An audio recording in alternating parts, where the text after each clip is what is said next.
Not so far, but I don't know. It could be streaming right now, but I'm checking. I'm waiting. I'm not doing the waiting screen. A little bit of extra setup. Wasn't into doing. So let's see. Let's check. Let's check the YouTube channel. Oh, it looks like it is coming through. Oh, there we go. Let's listen to me a few seconds ago. Not so far, but there we go.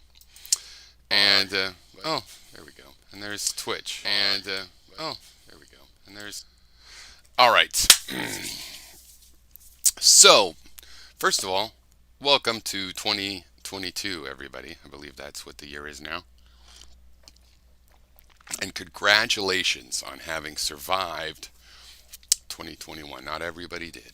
I'm speaking, of course, of Desmond Tutu and Betty White, and a lot of other people, no doubt. Wow, what a year! I learned a lot this year. I've been learning over the past several decades how disingenuous and hypocritical a lot of the reactionary arguments are to things. And we started 2021 off, January 6th.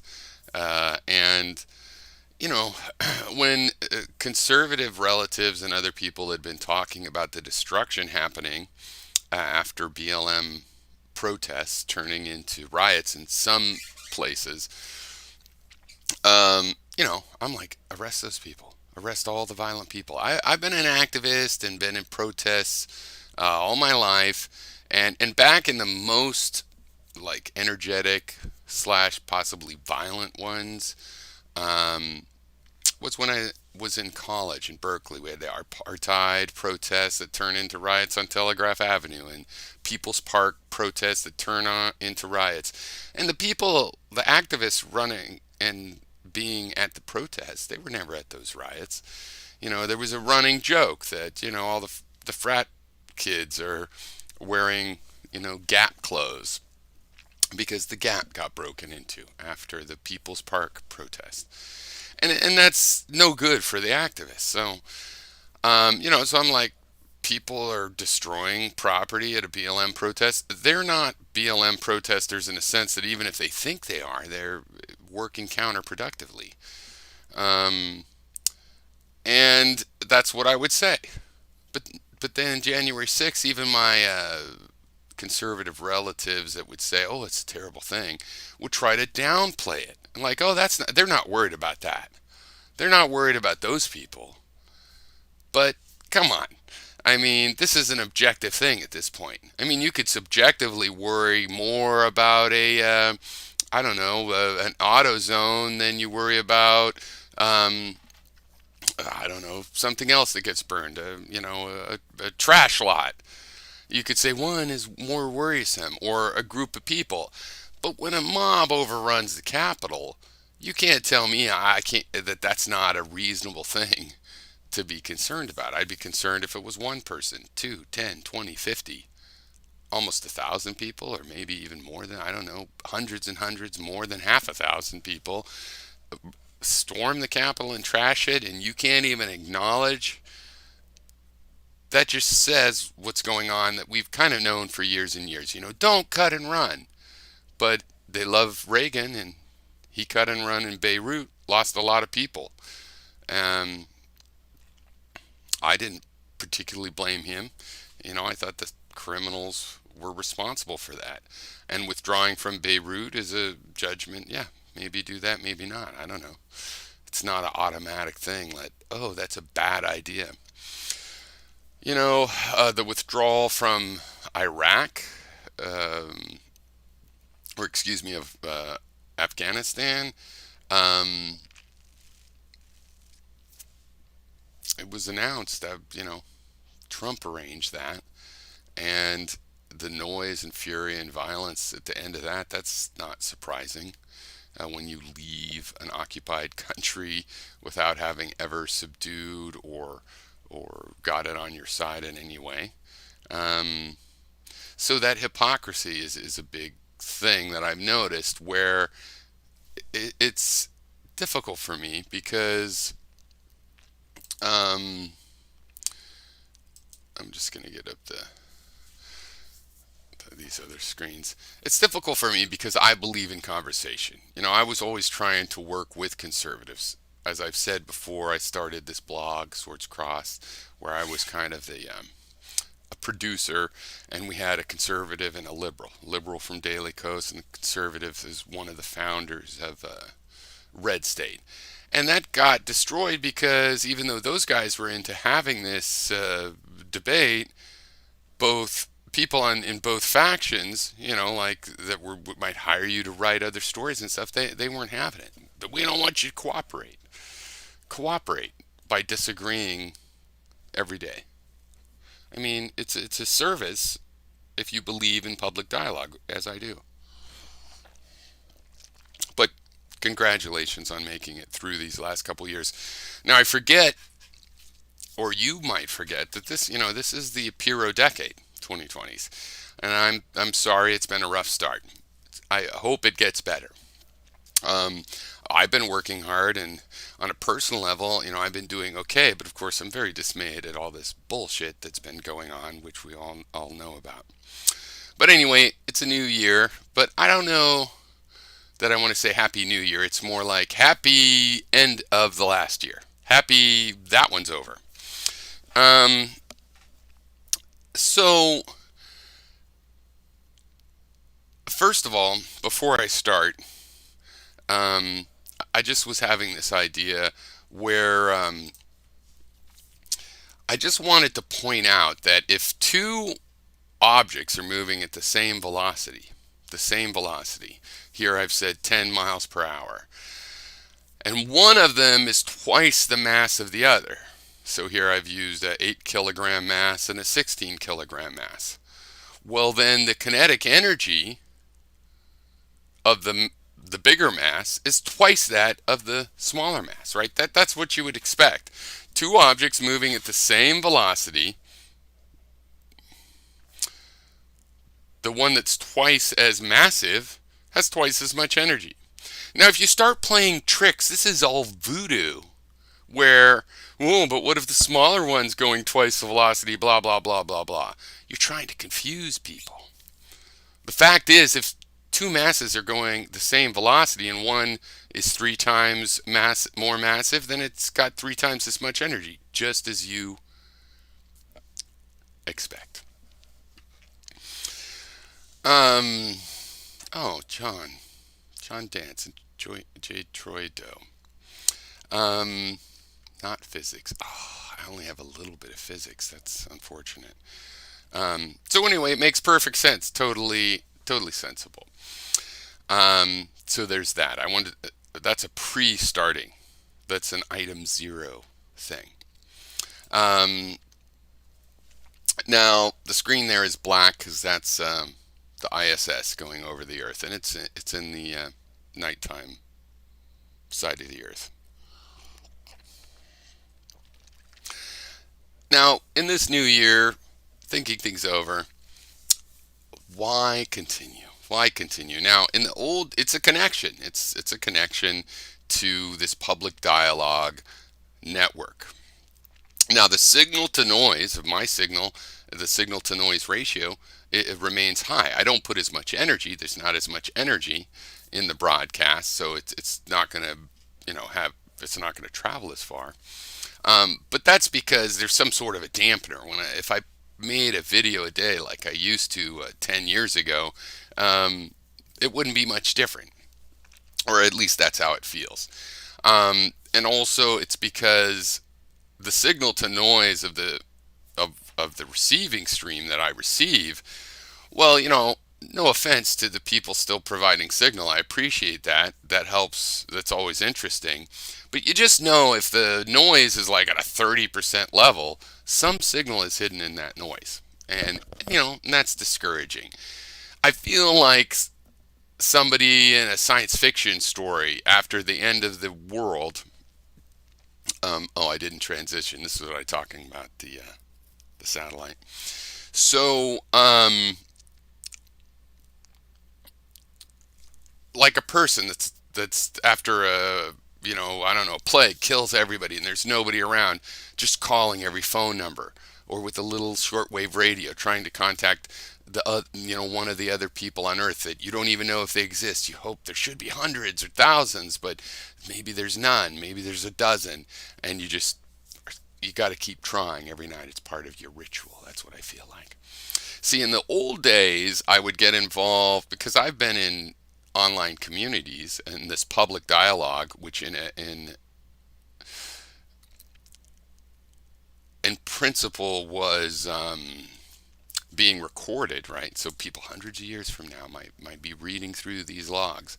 Um, since I was like 13 and got my first computer and a modem. Um, Usually the communities, they become fetid. Is that a word? They become putrid. They putrefy. And, they fall apart.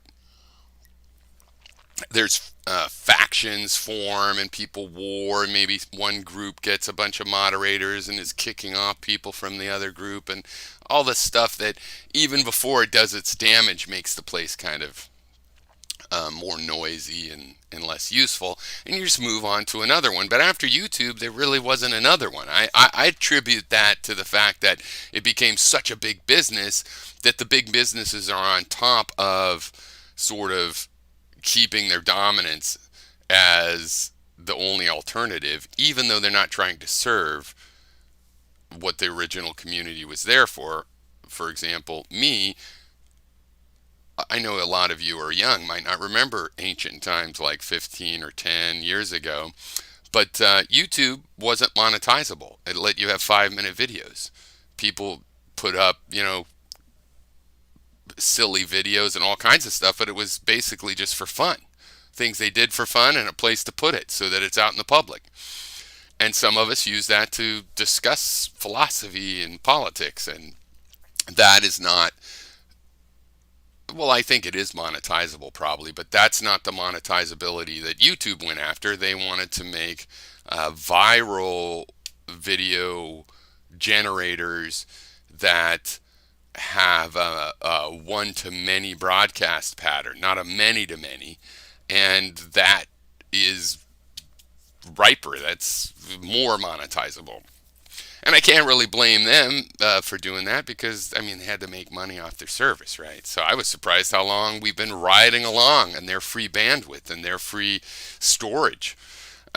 Still disappointing and not anywhere else to go. Now, you could go to Discord these days and have discussions, but again, it's not exactly the same thing as internet public dialogue because you go and talk to a few people. It's like talking to 3 people or 10 people at a party. It's like old school, how we used to trade these interesting ideas and stuff and spread them out to people that are into that. It's not recorded so that somebody might come along a day later. If you come along a day later, then you miss that. You didn't hear that stream. There's no record. It's not really a public dialogue. It's more of a private kind of a dialogue. And I like private dialogue too, but the internet was for the public dialogue and also to offload the pressure of talking to those 5 people that are into things like quantum mechanics or whatever. I mean, or brain in a vat. I tried to explain brain in a vat to people for 15 years before the Matrix came out. Maybe 14 in like 1999 or whatever. And after that movie, everybody understood. And so you wait for things like that. There's certain people that are open to hearing those ideas before they're really sure whether you're crazy or a flat earther or what are you really talking about? Is there anything to it? And there's a small subsection, but in the popular culture, in the public dialogue, you can make those things happen. I shouldn't have been 15 years. So those things are spreading out when there is substance to them, or even when there isn't, much, much more quickly now. So YouTube used to be like MeTube, like, hey, here's something I'm putting out there. And that's that. And the connection is still good. Now, when we have people that you might call that are trolling you or your haters or whatever, I have sympathy for that. I mean, there's a lot of the people I've been watching. I could think like Nick Bravo, Jamie Mansell, uh, Joe Guerrero of the After Prison Show. Um, you know, in two of those cases, I was pretty like a big fan. Like, hey, this is a good thing happening in the world. And with Nick, I've always been interested. But then it becomes this thing where you just watch this. How's this shit gonna turn out? And the kind of people that'll watch something that isn't popular, you can't talk to people about. You watch one of my videos, you could think about the ideas. That's about it. You're not going to get anywhere trying to explain to someone else why you care about it. And so I'm sympathetic to how we get attached to things that start to be a train wreck. Maybe we started off, this looks promising, and you get excited, and then when it isn't what you thought, you go, what is it then? And you could just hang on for a long time wondering that and watching and wondering. Or you find something that's like, oh, I have something critical to say about this. Or you hear about someone because they're in an argument with somebody you're still in a fanboy status about. So that's all a part of the connection. I mean, I would just, I'm because it's a, let's say technically this is a monetized stream, just in principle, because of course, it's worth money. Otherwise, why watch? But I haven't monetized it. There is no way to send money, and probably I'll never really get around to that because I'm kind of against it. But in principle, okay, it's a broadcast platform, but I think of it as a channel, like a shortwave, like BPD. Anybody out there? But whatever. I have to admit that I'm a little bit. It's hard for me to kick the habit entirely. And so for now, I just took a bunch of visiting family. I've been in between contracts, which is the only time I can um, have a vacation, and the holiday seasons were coming up. So it's just like, I'll pretty much start looking in January. Now, I did talk to a lot of people who knows I have some things in the works, but basically it's like I've been traveling, and I was supposed to tell you, hey, I'm going to be gone for 2 months, or whatever it was, however long. And I can't remember that. It's not easy. So I just can't stop the connection, you guys. I'm still working on thinking about that. Should I or not? I feel like we should be sharing something. Not everybody, but the people that are into making this kind of contact, we should be sharing information about each other's perspectives, and maybe what's going on, just life details. I'm not into that side, but what I've been thinking lately, kind of like what's been my train of thought lately. And ooh, looks, things going by. What are those? Let me see. So it looks like it's going.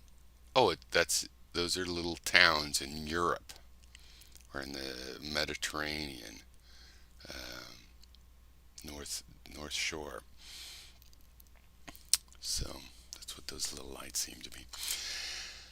Um, so here I still am. Now, what to talk about is an interesting thing. I mean, there's the Hythlodae principle. You can see that I've put a lot of heart into trying to follow the Hythlodae principle. It doesn't come natural.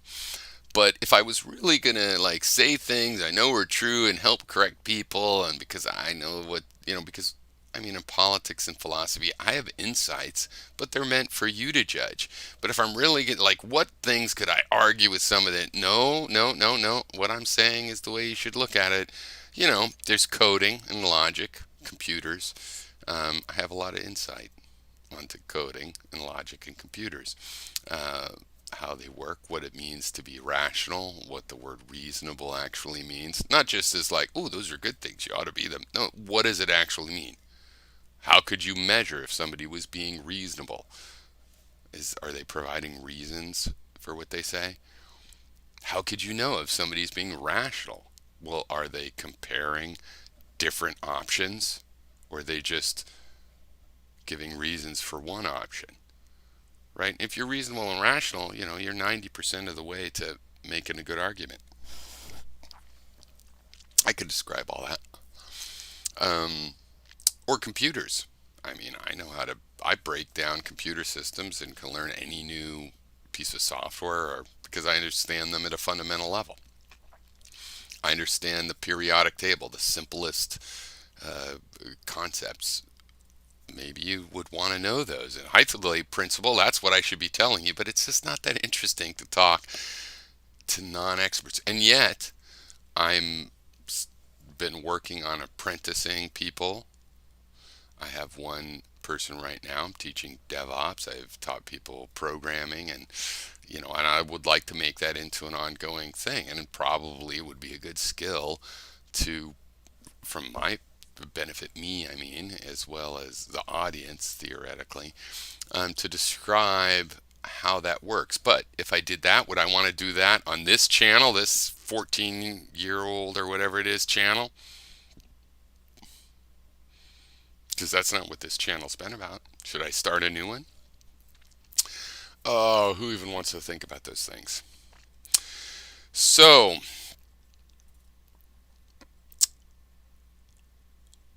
if I should continue or not, or what the topic should be, or whether I should just talk about whatever I'm thinking about, like the old days, or that if that seems pointless or isn't pointless, but there's a better thing to do. What should I do? Well, why don't you tell me in comments? Because I will read them, but I won't take good advice. So, do you really want to waste your time? I wouldn't if I was you, but it's an option. All right, coding logic in computers. I do think a lot about that. I'm starting a framework of everything. Faux. Um, so that would be the most useful information. Like if somebody wanted to say, hey, make videos where when I listen to them for 15 minutes, I've actually learned something valuable. Well, when it comes to coding logic and computers, um, my knowledge is saleable. So maybe that's what you want. But is it what I want? Probably not. All right. So, what's my backup plan at the moment? It's not a backup plan, it's a forward plan, it's a front plan. I watched a few movies on the planes. I just flew to Hawaii where, um, I have family and friends. I don't have to pay for a hotel, so it's not a big flex vacation. Went to the wet island, rained the whole time. But, it's a family thing. We had a bunch of family go over there. I've got family and friends that live there. So we just did that. And as a result, on the plane, I watched several movies. So we're just going to finish this off by going through them because why not? I watched An American Pickle with Seth Rogen about a guy that falls into a pickle vat, is perfectly pickled, and wakes up 100 years later just exactly the same as when he fell in. Suspension of disbelief. I don't want to spoil it for you. The best part of the movie was when um, the the old guy, I mean the 100 years ago guy, because Seth Rogen plays both the cousin or the grandson that he lives with. He plays both parts. So anyway, the old guy, I think Russian, um, was when his wife was talking about success and hoping their offspring would be successful and stuff, and he says, "I thought of a good way to have success." And she says, "What?" And he says, "Together." Isn't that adorable? Oh, that was nice. But mostly it was a Seth Rogen style comedy. It was mildly good. Watch this thing, Pig, with Nicolas Cage, and it was up until the end, in spite of the way it actually ended. Oh, spoiler alerts, by the way. I'm gonna totally spoil the movie.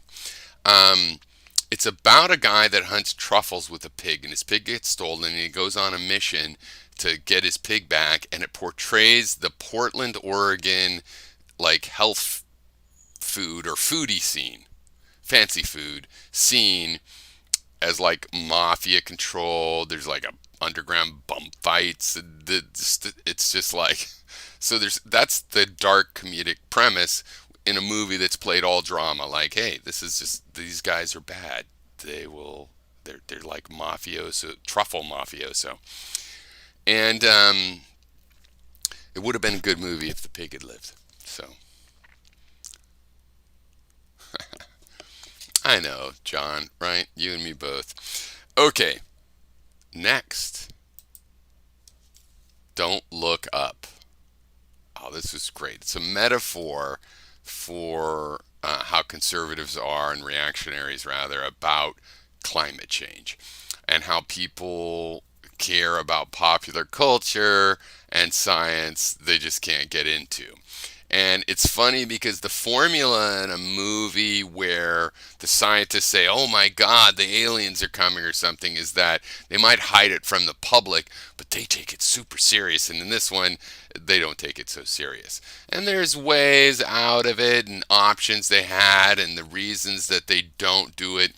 I don't want to spoil this film too much. I think you should watch it. It's pretty good. We also happened to watch A Christmas Story, and it was funny because we were looking for a Christmas movie, and that the kids would be into because they're not so into a lot of our old black and white and whatever things. You'd be surprised what they are and aren't into, like love Snow White, hate the. But anyway, which is funny because I don't consider this. I love this movie, but it's not exactly pro Christmas. It came out in November. I was working in a theater when this came out and watched it a bunch. And it's kind of it's cynical. I wouldn't say it's exactly pro Christmas, especially for small children. But of course, I'm for that since you got to be all in on the war against Christmas. I mean, I used to be into it. I watched Oblivion again, and I was confused about which movie it was. This movie's actually pretty good because it's about a bunch of human clones that were cloned by an alien artificial intelligence that was attacking and taking over the Earth, and they think they're defending the Earth and working for the humans, but they're actually working for the aliens, and it's actually pretty good. I mean, like Tom Cruise could have been he's not a bad actor technically. Um, seems like a shitty person, but uh, he's he's been in some good sci-fi movies. I don't know why that is. He ends up in a good sci-fi movie, Minority Report, Oblivion, or that one I forget what it was where he replays the experience over and over and over. But happen to watch it, and I'm true to chronology. Um, I was thinking of watching this. Just I haven't watched it yet, and it's like, geez, these two guys, especially Glenn. What's going on with Glenn? So we're not going to watch that. That was a concept. And then I just discovered a great show from 2014 called Black Jesus. It was made by the guy that did what did he do again? Aaron McGruder did Boondocks. Never really. I always it's always thought good. This guy's he's it's good, but I it just wasn't for me, right? But this show is hysterical. Now in the second season, it could be too religious for people, even though it's mock. Jesus is a black guy that lives in a van in Compton, and he loves smoking weed and stuff, and it doesn't seem very religious for people that are super religious by our current standards. But in the second season, I mean, there's some religious overtones or undertones or whatever that dialogue that might offend some people. But I think it's fucking great. It's fantastic. No, I'm glad that I've managed to please you all and start your year off good. 2022. Um, it's either the second or third year of the Piro decade that we're going through now, and I think it'll be good. I think by the fifth year, it'll be good. Now, it could start this year. Might depend whether this is the third or second, whether you start at 0 or 1. It might change for different people, but I hope it starts getting better for the world. Because the last thing I would want is to have my decade not be good for everybody. I want it to be good for everybody. So, you know what? Fuck it. Happy New Year. Happy New Year. It's going to be a great year, I hope. We think probably better. Good luck. Happy New Year. For sure. Absolutely. I'm committing to that. Bye.